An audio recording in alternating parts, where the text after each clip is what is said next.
அஸ்ஸலாமு அலைக்கும் வரமத்துல்லாஹி தஆலா பரகாத்துஹு. கோபாலப்பட்டினத்தினுடைய கண்ணியத்திற்குரிய ஆலிம் இப்ராஹிம் ரஹ்மானி ஹஜ்ரத் அவங்க நாகூரில் அவங்க வாழ்ந்து இங்கே நாகூருடைய இந்த கபிரிஸ்தான்லேயும் அடக்கப்பட்டிருக்காங்க. அவருடைய ஜியாரத்துக்காண்டி வந்திருக்கோம். மாஷா அல்லாஹ், அல்ஹம்துலில்லாஹ். அவருடைய பேர் நம்ம கோபாலப்பட்டினத்துடைய பேரை போட்டு கல்வெட்டில் அவங்க அஜித்துடைய மக்களாக வச்சுருக்காங்க. இந்த கபிரிஸ்தானுக்கு உள்ளே வந்த உடனே லெஃப்ட் சைடில் செவுத்தை ஒட்டினாப்பில் அவங்க அஜரத்தை எப்பயுமே அந்த ரோஸ் கலர் தலப்பாக விரும்பி கட்டுவாங்க. அந்த ரோஸ் தலப் அந்த அமைப்பிலேயே அவங்களுக்கு அந்த கபரு மேலே போர்வை போத்திருக்காங்க. மாஷா அல்லாஹ்.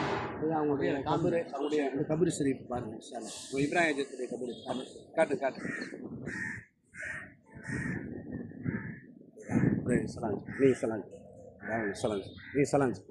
அஸ்ஸலாமு அலைக்கும் வரஹ்மத்துல்லாஹி. அஸ்ஸலாமு அலைக்கும் வரஹ்மத்துல்லாஹி. எஜமான் ஜியாரத்துக்கு வந்தீங்கன்னா இங்கே எஜமானுடைய தர்பார் உள்ளே அவங்க அடக்கப்பட்டிருக்காங்க. அவங்கள ஜியாரத் செய்யலாம். இன்ஷா அல்லாஹ்.